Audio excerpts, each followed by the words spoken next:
नमस्कार दोस्तों। सबसे पहले आज़ादी के अमृत महोत्सव के अवसर पर आप सबों को ढेरों शुभकामनाएं।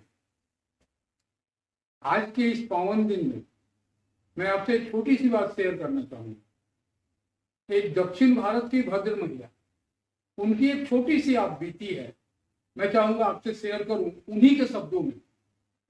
देखिए क्या मैसेज मिलता है हमें, क्या संदेश मिलता है। एक महिला थी दक्षिण भारत की, आप उन्हीं के शब्दों में, मेरा सिर्फ आवाज होगा, कहानी शब्द उनके होंगे। वो कहती हैं कि एक बार मैं ट्रेन में सफर कर रही थी अपने 2 बच्चों के साथ। मेरी ट्रेन एक स्टेशन पर रुकी। हम फर्स्ट क्लास के कूपे में थे, 4 बर्थ वाले कूपों में। मेरे 2 बच्चे थे और मैं थी, एक बर्थ खाली था। जब ट्रेन रुकी तो वो कहती है कि मैं भगवान से प्रार्थना कर रही थी कि हे भगवान, इसमें और कोई ना आ जाए, ये कूपा ऐसे ही खाली रहे।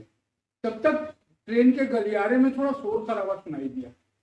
वो कहती है कि मैंने झांक कर देखा तो मैंने देखा कि एक सुंदर भद्र पुरुष, उसके साथ उसकी पत्नी थी जो विदेशी थी और 2 बच्चियां थी और ढेर सारा सामान था।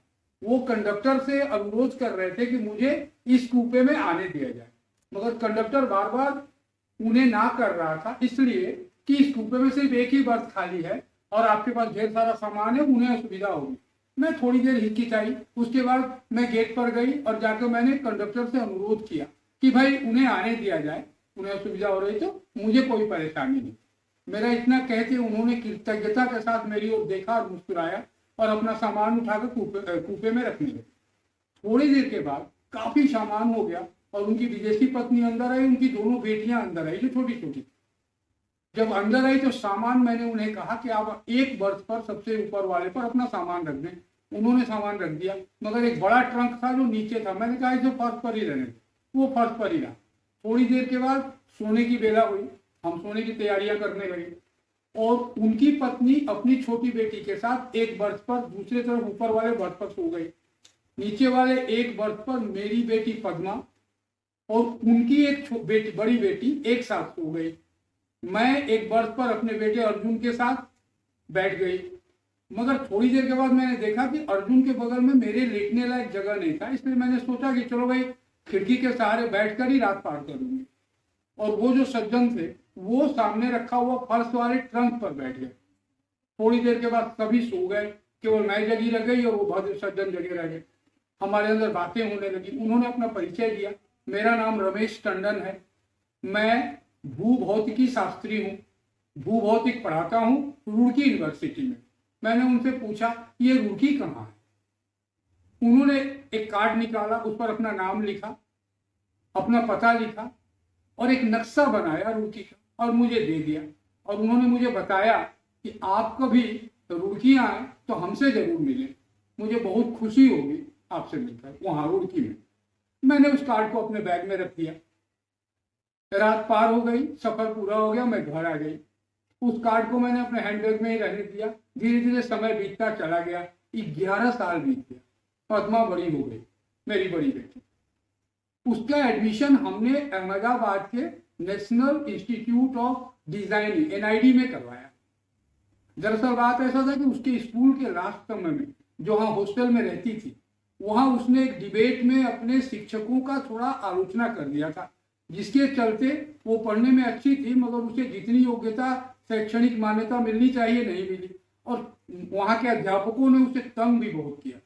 वो डिप्रेशन में आ गई थी, अवसाद में घिर गई। हमें उसका इलाज कराना पड़ा, उसका वजन गिर गया।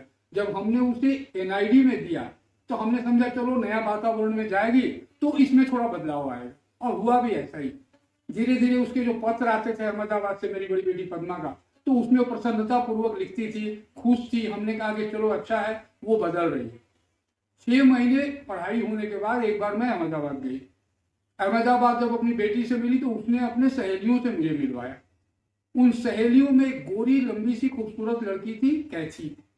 उसने कैथी से मिलवाया और कहा कि कैथी मेरी सबसे अच्छी दोस्त है। और इसके बाद पद्मा ने मुझे बताया कि जब मैं यहाँ आई तो स्कूल में प्रथम वर्ष के जो बच्चे मिलते हैं तो वो बहुत बातें करते हैं, मगर कैथी ने ये मार्क किया कि मेरी बेटी बहुत कम बोल रही है और स्कूल के बारे में तो बात ही नहीं कर रही है। उसे लगा कि जरूर पद्मा कुछ छुपा रही है। कैथी ने पद्मा से कहा कि अगर तुम्हारे अंदर कोई प्रॉब्लम है स्कूल को लेकर तो खुलकर मुझे बताओ, बात बताने से आदमी हल्का हो जाता है। मेरे इतना कहने के बाद धीरे धीरे कई बार अनुरोध कैथी के करने के बाद पद्मा ने स्कूल की अपनी आपबीती उसे सुनाई। तो उसने बताया, चुपचाप कैथी ने सुना और दोनों लड़कियां अपने अपने रूम में सोने चली गई। सुबह कैथी आकर पद्मा को कहती है कि भाई तुम्हारे लिए मैं रात भर रोई हूं, तुम बहुत दिलेर लड़की हो कि तुमने बहादुरी से इसका सामना किया। इसके बाद अहमदाबाद में भी कोई समस्या होती मेरी बेटी को तो कैथी उसका साथ खड़ी होती। एक बार एक टीचर ने कैथी को थोड़ा बोल दिया कुछ, तो कैथी फिर से अवसादग्रस्त होने लगी, पद्मा अवसादग्रस्त होने लगी। तो कैथी ने उसे कहा कि इतना तो क्लास में बोला ही जाता है टीचरों का, अगर तुम्हें लगता है कि टीचर के दिल में मेरे विरुद्ध कुछ है तो चलो हम उससे बैठकर हल कर लेते हैं, अब हम बड़े हो गए हैं। धीरे धीरे धीरे धीरे कैथी के सहयोग से पद्मा अवसाद से पूरी तरह मुक्त हो गई और कुछ दिनों के बाद वही स्कूल वाली खिलंदड़ी पद्मा बन गई। मुझे जब ये पता लगा तो मैं बहुत खुश हुई और कैथी से मुझे थोड़ा लगाव हो गया। अचानक पद्मा ने मुझसे पूछा कि मम्मी एक बात बता, 11 साल पहले हमने जो ट्रेन में सफर किया था उस सफर में जो शिक्षक हमें मिले थे जिनकी हमने मदद की थी तो तुम्हें याद है? इसने बताया मैंने कहा हाँ। बोला पद्मा कैथी कहती है कि मेरे पिताजी भी भूभौतिकी शास्त्री हैं और टीचर हैं और मेरी माँ वेल्स की है यानी विदेशी है।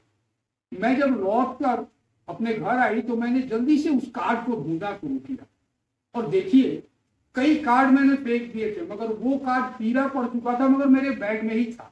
मैंने वो कार्ड निकाला और पद्मा को भेज दिया। कुछ दिनों के बाद पद्मा की चिट्ठी आई कि हाँ, कैथी ने उस कार्ड को देखा तो उसने कहा ये नाम और ये लिखावट तो मेरे पिताजी का ही है। यानी कैथी वही लड़की थी जिसे पद्मा ने 11 साल पहले अपने वर्ष पर सुलाया था। मैं सोच में पड़ गई। मैं सोचने लगी कि आखिर इतना कार्ड कागज मैंने फेंक दिया, इस कार्ड को मैंने क्यों नहीं फेंका। और उस दिन अपने 2 बच्चों को कष्ट देकर उसकी यात्रा को कष्टप्रद बनाकर मैंने उन 4 लोगों के परिवार को क्यों अपने कूपे में आने दिया, क्यों मैंने मदद किया। और आज कैसा होता है कि मैंने उन लोगों को अपने कूपे में जगह देकर जितना किया था उससे कई गुना ज्यादा कैथी ने मेरी बेटी पद्मा के लिए किया। कहते हैं ना, एक पुरानी कहावत है अरब की कि एक हातिम ताई हुआ करता था जो कहता था कि नेकी कर और दरिया में डाल। इसका मतलब मुझे तब समझ में आया जब मैंने इस भद्र महिला की कहानी कहीं पढ़ी। नेकी कर और दरिया में डालने का अर्थ यही होता है कि नेकी कर और भूल जा और वो नेकी कई गुना बढ़कर चक्रवृद्धि ब्याज के साथ तुम्हें वापस मिलेगा। ये प्रकृति का नियम है। तो दोस्तों, आज आजादी के इस अमृत काल में क्यों ना हम एक वादा करें कि हम अपने जीवन में जहां भी जाएंगे किसी को भी जितना हमारी औकात है हर दूसरे की मदद करने की एक भावना जगाएंगे और हातिमताई की वो नेकी कर और दरिये में डाल वाली कहावत को चरितार्थ करेंगे। तो मैं समझता हूँ आने वाले दिनों में हमारे आने वाली पीढ़ियों के लिए इस दुनिया का रूप ही बदल जाएगा। आज आजादी के 75वें साल पर आप सबों को ढेर शुभकामना और मंगल कामना करते हुए मैं चाहता हूं कि आप खुद से वादा करें कि जीवन में जहां जितना हो सकेगा दूसरों की मदद करेंगे। इन्हीं बातों के साथ विदा लेता हूं। धन्यवाद।